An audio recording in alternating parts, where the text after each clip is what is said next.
Salam alaikum, bonjour tout le monde. Je suis Iman Benzerouel et je suis ravie d'être avec vous dans le cadre de cette pause littéraire, pause qui s'inscrit dans la programmation des activités culturelles des mois de juin et de juillet de la médiathèque de la fondation de la mosquée Hassan II. Le choix de ces pauses des mois de juin et de juillet est les épidémies dans la littérature. Il est bien évident que le choix de ce thème n'est pas fortuit. Il est fortement influencé par ce que nous vivons, parce que vit le monde depuis le déclenchement de la pandémie du Covid-19 et de tout ce chamboulement de notre quotidien avec l'apparition ou l'introduction de nouveaux mots liés justement à l'épidémie. Notre quotidien est devenu rythmé par la maladie, la contagion, les symptômes, le confinement, l'isolement, la mise en quarantaine, la fermeture de frontières, le vaccin, le traitement, le foyer de contamination, les guérisons,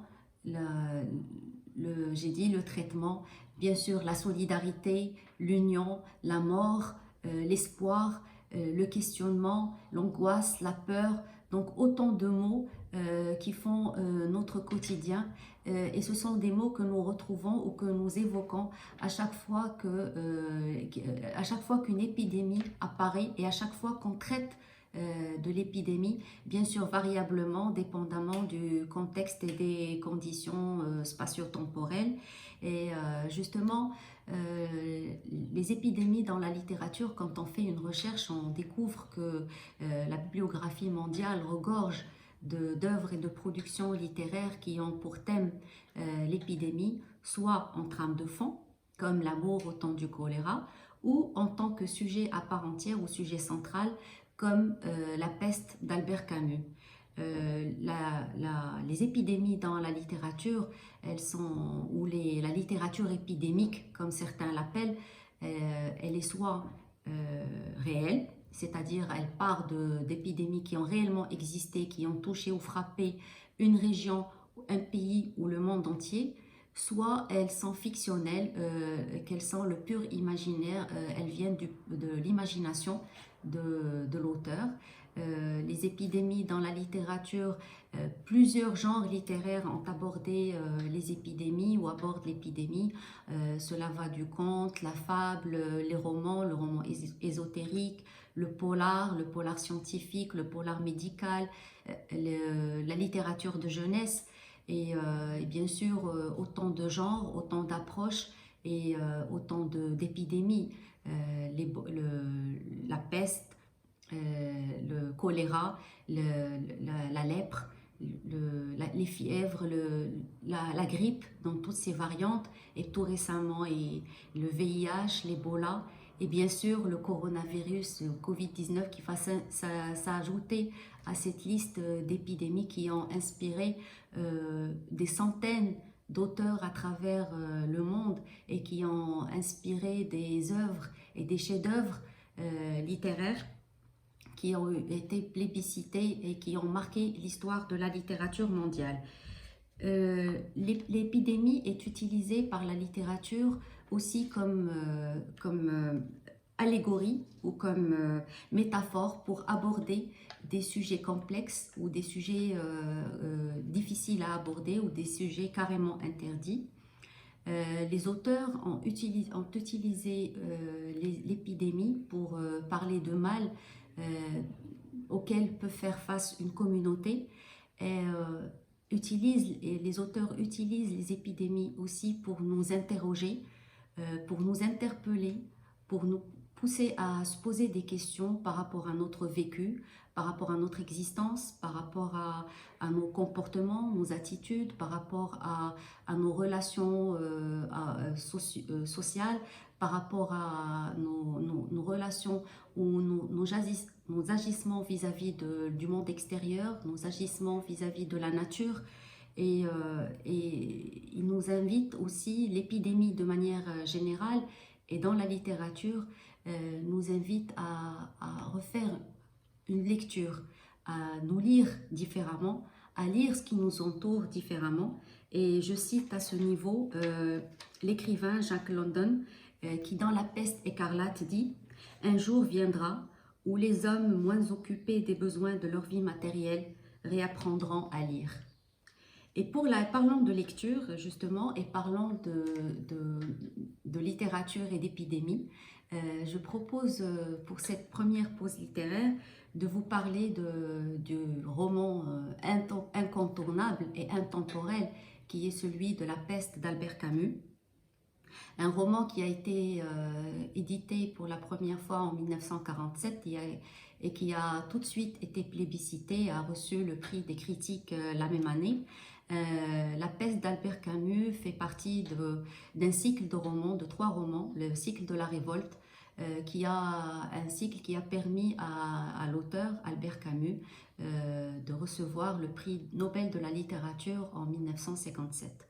La peste d'Albert Camus relate, il est considéré comme une chronique par l'auteur lui-même, qui relate le développement de l'épidémie de la peste à Oran en 1940. L'événement, justement, le roman démarre, ou la chronique démarre au mois d'avril 1940. Réellement, la peste, elle a existé à Oran, c'était dans les années 30. Et justement, Camus a voulu immortaliser cela à travers cette chronique qui commence, j'ai dit, en 1940. Le personnage principal, le narrateur, c'est le docteur Rieu, qui découvre un rat mort dans les escaliers de son immeuble. Là, on parle du déclenchement. Et quelques jours après, chaque jour, ce sont des centaines de rats qui sont morts, qui sont trouvés sur les trottoirs et dans les rues d'Oran. Et quelques jours après, le concierge de l'immeuble meurt d'une maladie inconnue. Et ce cas qui était considéré au départ comme un cas isolé va être suivi par le décès d'une vingtaine de personnes d'une maladie étrange. Après enquête, ils vont découvrir qu'il s'agit bien de la peste. Ils vont mettre un nom sur la maladie, la peste qui a existé et qui, à cette époque-là, était considérée comme éradiquée au niveau de l'Occident. Et pourtant, c'était le cas, c'était la peste.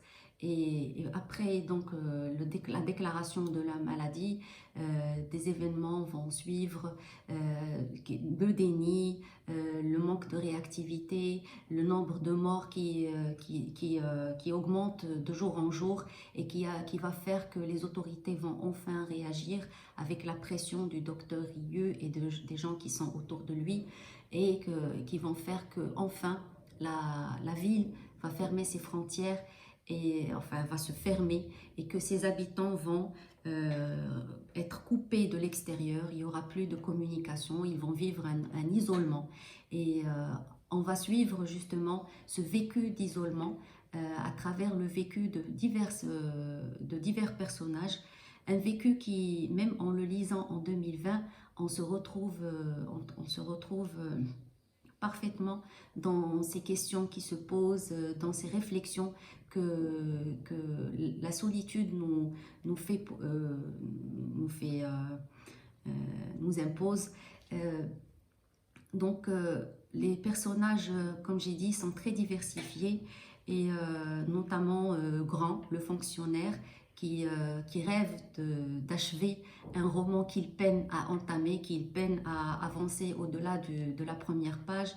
On trouve le père Panlou qui, au départ, au déclenchement de l'épidémie, va accélérer le rythme de ses prêches pour justement appeler les citoyens à avoir plus de foi, parce que pour lui, la peste est un châtiment de Dieu.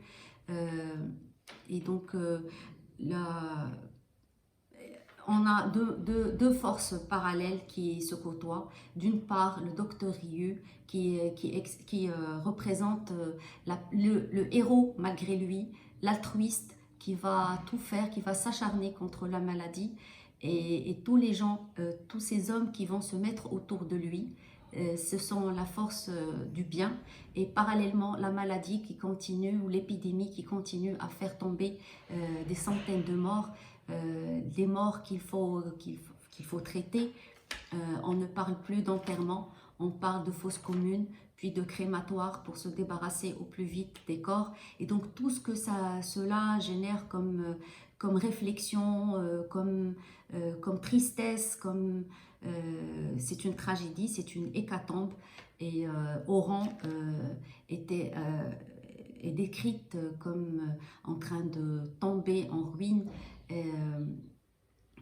Toutes les forces, elle est victime de pillage, et, et toutes les forces commencent à fléchir. On ne peut plus résister. Les mois s'écoulent, l'été arrive, l'épidémie s'accentue davantage. Mais parallèlement, l'acharnement du docteur Rieu et de l'équipe, ils cherchent à tout prix à trouver un sérum. Un vaccin est trouvé, ils le testent sur un jeune garçon qui en meurt dans des conditions atroces.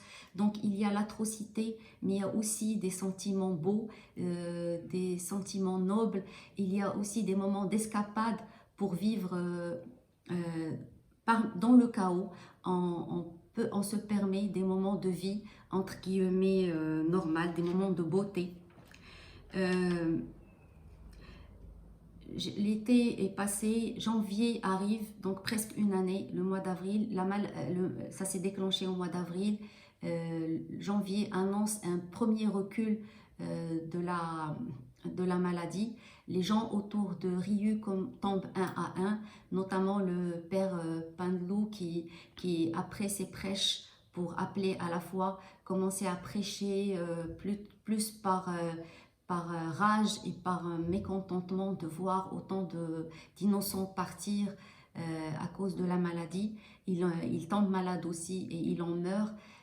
Mais le docteur Rieu est toujours là. Il perd sa femme à son tour, qui était partie loin d'Oran pour se faire soigner avant le déclenchement de la maladie. Février, enfin, Oran, la maladie s'est stoppée et Oran ouvre ses portes. Ceux qui restent retrouvent leur liberté, retrouvent leur famille, retrouvent leurs amis qui restaient derrière, en dehors, à l'extérieur. Et enfin, une vie normale. Oran retrouve le rythme d'une vie normale. Et Camus a voulu à tout prix que cette tragédie marque les esprits à jamais, d'où cette chronique, et d'où les chroniques, justement, il s'est appuyé sur les chroniques du docteur Rieu, le narrateur. Et c'est un roman fabuleux, un livre fabuleux qu'il faut absolument lire ou relire, fabuleux par sa simplicité, mais une belle simplicité. D'ailleurs, quand on recherche, si jamais vous recherchez la peste sur Internet, vous allez être étonné parce qu'il y a eu un regain d'intérêt pour ce roman, signalé par plusieurs sites, un regain d'intérêt en France et en Italie, justement pendant le confinement. Et parce que c'est un livre effectivement intemporel, on y retrouve certains sentiments que nous avons eus et ressentis pendant notre propre confinement à cause du Covid-19. Et je retiens une citation. Tout le livre est à citer, mais je retiens une citation. Ce qu'on apprend au milieu des fléaux, il y a dans les hommes plus de choses à admirer que de choses à mépriser. Et sur cette citation, je vous remercie et je vous dis à très bientôt.